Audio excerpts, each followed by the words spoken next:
buzz room service. À côté de chez vous, il y a forcément quelqu'un qui fait le buzz. Vers l'infini et Mais qu'est-ce qui te prend encore? T'es sûr que ça va ce matin, Totem? Oui, je travaille mon miaulement, madame. Bacha alors? Oui, ce matin, je fais pas de velours et regarde mes yeux de félin. De fêlé, tu veux dire? Oui. Ça sert à rien de t'expliquer, tu ne comprends encore Oui, rien. alors là, franchement, je ne dois pas être la seule. Hein. Mais je me mets en condition pour l'œil du chat, c'est le nouveau nom du festival du film jeunesse de Dole. Ah bah là, au moins, c'est clair. Et la programmation est au poil. 26 films programmés, dont 7 avant-premières, 2 inédits et 2 séances en plein air, et une compétition internationale de long métrage. Bonjour Cynthia. Alors c'est quoi l'œil du chat? Alors l'œil du chat, c'est le nouveau nom donné au Festival du film de jeunesse de Dole. Donc c'est la 14e édition du Festival du film de jeunesse qui cette année donc fait un peu peau neuve. On a apporté des changements à la manifestation puisqu'on l'a un peu raccourci dans le temps, on l'a déplacé également.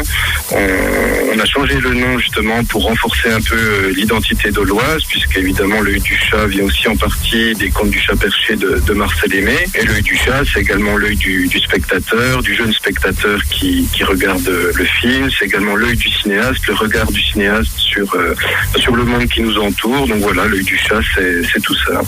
Alors qu'est-ce qui change dans la compétition internationale de long métrage ? Alors les compétitions long métrage existaient déjà par le passé, mais sous une forme différente. C'est vrai que c'était des compétitions long métrage qui ne s'adressaient qu'aux enfants. Là cette année, il y a un jury de professionnels qui ont composé avec Brahim Frita, donc un réalisateur qui avait remporté un prix jeune public l'an passé, et aussi le corpus des films qui composent donc cette compétition change puisque par le passé il y avait également des films qui parfois avaient quelques années ou même des films un peu de patrimoine qui étaient intégrés à cette compétition. Et donc cette fois on a décidé de faire une véritable compétition, on va dire entre guillemets internationale de long métrage, avec 6 films en compétition, dont 3 films inédits, 2 avant-premières et un film inédit dans la région. Après voilà, si vous me le permettez, je ne vous en dirai pas plus sur les films, je préfère que les spectateurs découvrent en salle et aient la surprise de ces 6 films en compétition. Voilà. Quand on se penche sur le programme, 26 films projetés, parmi lesquels 7 avant-premières, vous disiez 2 inédits, 2 séances en plein air aussi. Comment s'y retrouver? Quelle projection nous recommandez-vous? Est-ce que vous avez des coups de cœur, des films qu'il faut absolument voir? Alors là, c'est toujours un vrai crève-cœur pour un programmateur, voilà, de vous aiguiller sur des films plutôt que d'autres.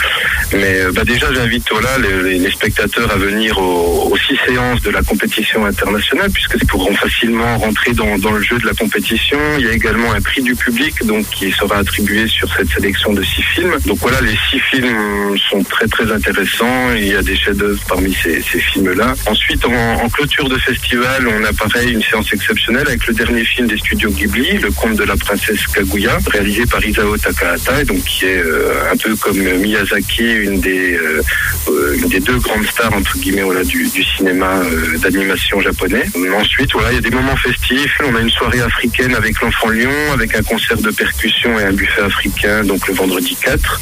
Et le jeudi 10, en amont et suite à la projection de Rio 2096 en compétition, on a une soirée brésilienne avec une démonstration de capoeira, une petite initiation et également un buffet brésilien. On a cette année mis en place un pass festival à tarif avantageux qui vous permet de voir toute la sélection du festival. Il y a un site à part entière pour le festival, mjcdol.webly.com. Une compétition française de court-métrage, un ciné-concert, des ateliers, soirées africaines et brésiliennes, c'est ouf comme programme. L'œil du chat, c'est donc au cinéma Le Studio Adol dès ce vendredi et jusqu'au 11 juillet. Et merci à Sacha Marjanovic, le coordonnateur du festival, de nous avoir donné tous ces détails.